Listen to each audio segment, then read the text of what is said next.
Stone houses stand out. They appear firm, permanent. A house of stone asserts strength. When early America was being settled, houses were constructed of materials that were most readily available. In New England, that generally meant wood from the abundant forests. Later, with the ease of obtaining clay, bricks were made and used to build some houses. In certain areas of early America, houses of various types of stone were common. In southeastern Pennsylvania, for example, there are many historic stone houses, most not made from quarried stone, but from stones unearthed from the fields that were being prepared for planting. This area had many immigrant English and Welsh stonemasons. Although there was no scarcity of stones in the fields in New England, homes were rarely constructed of fieldstone. Limestone, used to make mortar, was not readily available in early Connecticut. So these rocks more often ended up in the much-loved stone walls that are typical of the area. Later in Connecticut, quarried sandstone and brownstone were used as building materials. Brownstone especially was used for commercial buildings, such as the multiple buildings of the Ensign Bickford Company in Simsbury in the 1830s. In north-central Connecticut, there is a unique group of 8 stone houses, 4 in Bloomfield, 3 in Simsbury, and 1 in Granby. These imposing stone houses derive their uniqueness from having been constructed of traprock. And what is traprock? It is a very hard igneous rock formed through the slow cooling of volcanic magma below the surface of the earth. Over millions of years, through continental rifting, the rock has become exposed as cliffs. Because it contains iron, when it is exposed to weathering, traprock often turns to a variety of reddish hues. The most common use for traprock today is for crushed stone, since it is difficult to work with as a building material. It fractures irregularly and unpredictably, rather than at right angles, so it can't be easily cut or dressed. Dressed stone allows the mason to lay the material in predictably plumb and linear courses. This is especially important to facilitate the installation of doors and windows, and to form clean 90-degree angles at corner walls. Edward Stanley researched these traprock houses in the 1990s, and his paper entitled The Traprock Houses of Bloomfield, Simsbury, and Granby is the cornerstone of this video report.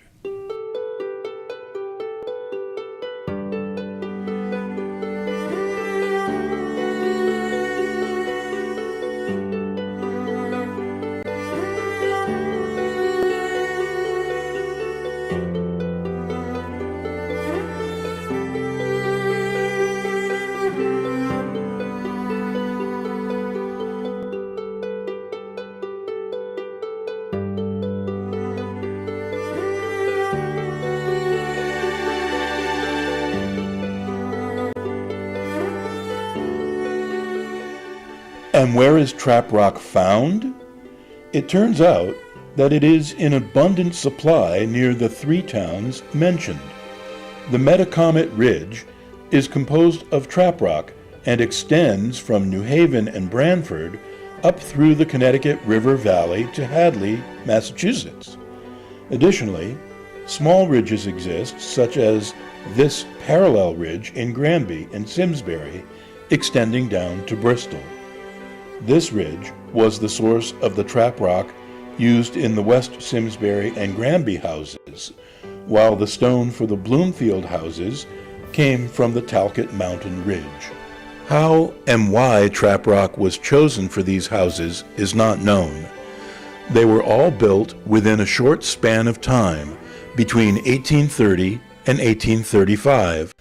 There is no clear record of the identity of the stonemasons who constructed these homes, but the names of Goodwin and Terrell and Downs and payments made to them turn up in record books of 3 of the houses, such as these entries in the Ansel Hayes ledger dated August 1832.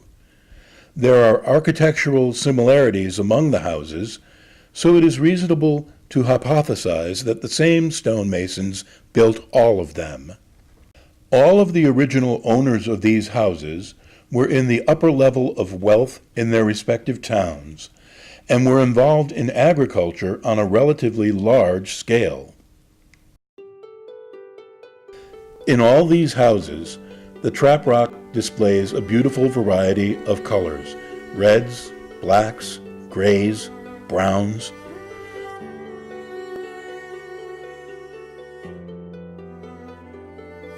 The dimension of the stones vary in size between just a few inches to several feet. Large brownstone blocks serve as sills, coins, and lintels.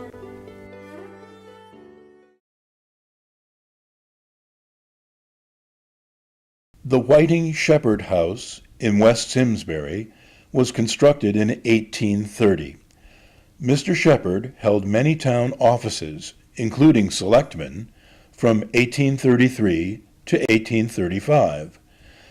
The house was built of traprock taken from hills to the rear of the site. This house is described as being of the rural federal style, with shallow pedimental end gables facing the road. The walls are 10 inches thick. The house is on the large Toll Meadow farm that has been farmed for about 250 years. Amasa Bacon Sr., whose house was built in Simsbury in 1831, had a sizable farm. Lore has it that the native Traprock to build his home was dragged down on horse-drawn stone boats from land Bacon owned on the nearby Smoky Ridge. The stone walls are 2 feet thick with deeply recessed 12 over 12 windows. It had 6 working fireplaces. The house originally was a little less than 3,000 square feet. This postcard picture of the house, probably from the late 1800s, shows a 1-story wing, apparently wooden, in back. It was replaced with the 2-story, carefully matched Traprock addition, probably around 1920. The current owner was told that Amasa Bacon Sr. lived in Hartford and built the Simsbury house as a summer home. It is also said that this house became a stop on the Underground Railroad. Since no records were kept on the Underground Railroad, this cannot be verified. In the late 1920s, the barn was raided. With a still behind, it was operated as a speakeasy. Amasa Bacon Jr. built a home nearby in 1834. Amasa Jr. was active in town life, holding numerous positions. Traprock for his house was dragged down on sleds during the winter from that same ridge owned by his father.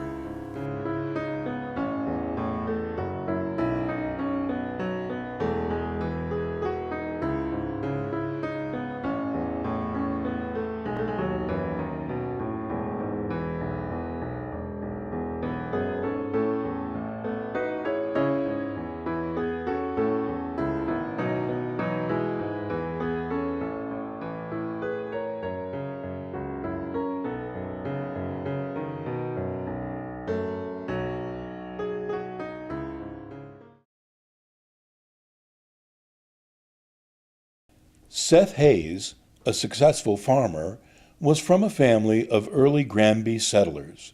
His house was built in 1832. Seth had two sons, Seth Jr. and Ansel. Ansel was active in Granby town management. Descendants of Seth Hayes still occupy the house.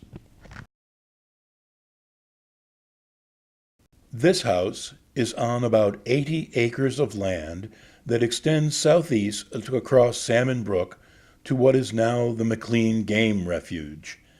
And here is located the Traprock Ridge that extends south to Bristol and is the source of the stone for the house.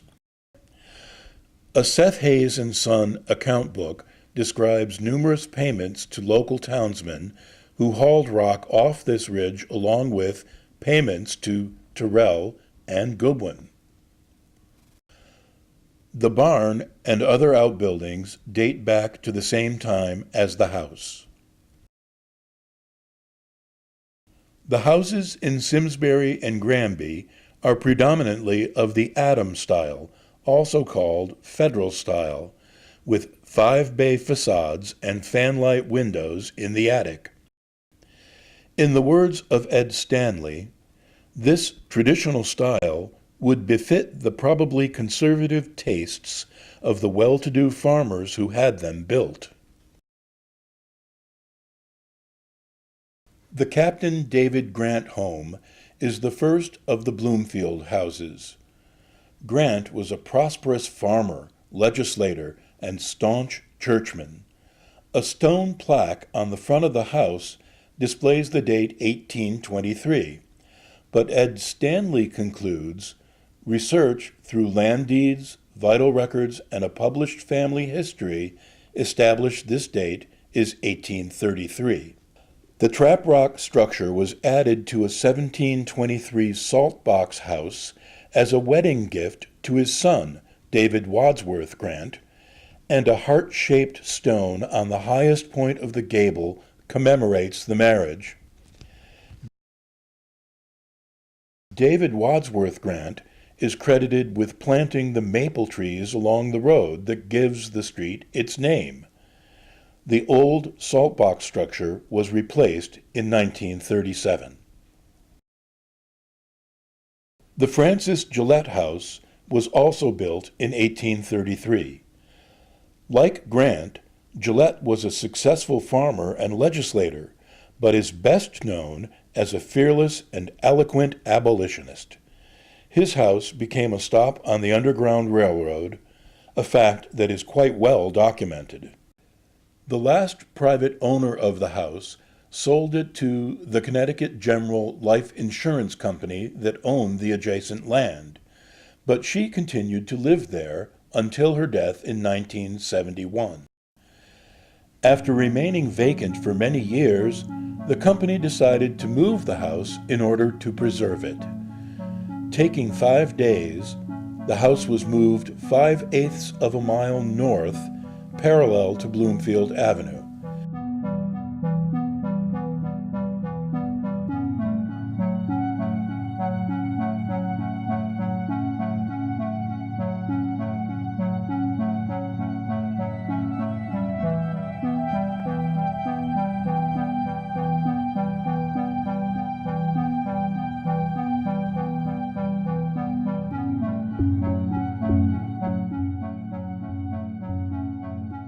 It survived the trip well and is now a group home for an agency supporting people with disabilities. Captain Oliver Philly likewise was a prosperous farmer, but he was also a master tinsmith. His tinware products were widely peddled throughout the Northeast and as far west as St. Louis. This house also was a wedding gift to Oliver's son Jay and his new wife Julia. Jay wanted to remain in farming rather than join the family tinware business. He was in Upper New York State when he learned of his father's plan to build a house for him, and he wrote, "Respecting the building and your judgment, if you build at all, I certainly would build of stone. That is all the fashion here. It is not clear what type of stone was used in the New York houses he admired, but it seems unlikely that it was Traprock. Beautiful November day. We're zooming in on the unique archway in stone on the east wing. We theorized that this used to be an entrance to a carriage room of the house. The Oliver Philly House, long vacant, is currently owned by the town of Bloomfield. The exterior has been stabilized, but the interior still awaits rehabilitation. The Zila Case House was built in 1835. This was also the year that the town of Bloomfield was incorporated. But the Zila Case House was located in the Scotland parish of Simsbury, an area that was not merged into Bloomfield until 1843. Zila Case was a prosperous farmer who sent an ox cart to Hartford weekly to sell his produce. He had the Greek Revival house built from Traprock quarried on his more than 150-acre property from a ledge a little ways to the south, on the edge of Talcott Ridge. In the early 20th century, the then owner had a still in the cellar used to make corn whiskey selling for $5 a gallon. It is said to have been a party house during Prohibition, a gathering place for Hartford politicos. This brings to mind the story of the Amasa Bacon Senior House. The four Bloomfield houses incorporate more characteristics of the Greek Revival style. This is especially evident in the Jillette and Philly houses, with features such as columned porches, gables facing the street, hipped roofs, and front entrances with divided light transoms and sidelights, and floor-length or French windows. These windows in the Philly house were modified by a later owner in the 1920s, as seen now in the stonework. This Greek Revival style was becoming more popular in the early 19th century and more up-to-date stylistically, perhaps, as Ed Stanley notes, more befitting prominent men involved in wide-ranging affairs and interests such as state government, abolition, progressive farming, and nationwide business. Grant, Philly, and Jillette were all representatives in the Connecticut legislature between the years 1831 and 1834. The Greek Revival style became popular in civic and religious architecture as well, since the success of the democratic government of the fledgling United States looked to its origins in the ancient Greek and Roman republics. Men of means, and especially those involved in the affairs of state, gravitated to this style of building, which remained quite popular through the 1860s. The Congregational church in the center of Bloomfield was constructed in 1858, and it provides a stunning example of the aesthetic of the Greek Revival style. Here is a composite of images of the traprock used in these 8 homes. Because no two pieces of traprock are the same size or shape, the mason must have exceptional spatial skills to arrange them in both linear and planar directions. Again, notice the beautiful spectrum of colors. Moreover, the widely varying size of the individual stones creates a type of mosaic effect that enhances the variety of colors. As a result, even though each of the houses shares a similar shape, the non-rectilinear rhythm of the stones gives each structure a unique appearance.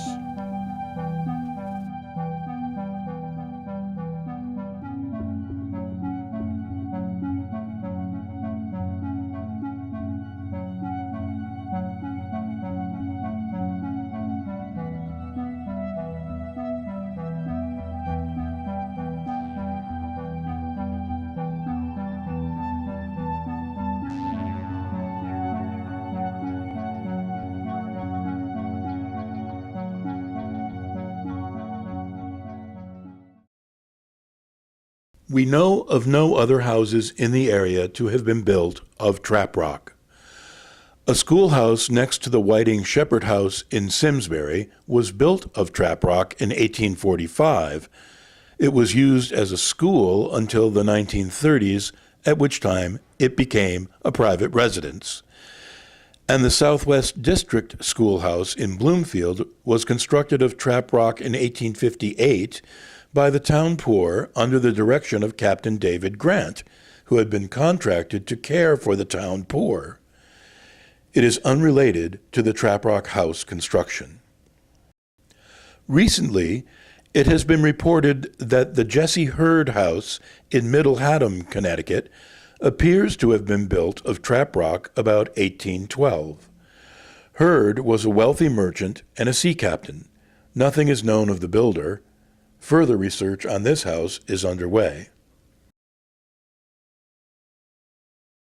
It remains a mystery why these 8 homes were built of Traprock rather than wood that was the predominant building material at the time.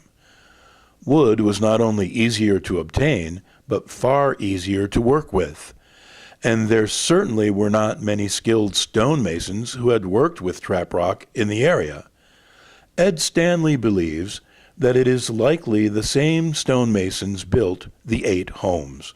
Although there were Goodwins in early Wintonberry and Hartford history, the names of Goodwin and Terrell and Downs, with occupations listed as stonemasons, do not appear on the 1830 or 1840 census records of any of the towns involved, suggesting they were itinerant stonemasons who came from elsewhere to do these jobs and then left. Fortunately, these historic homes all remain in good condition and have been well maintained.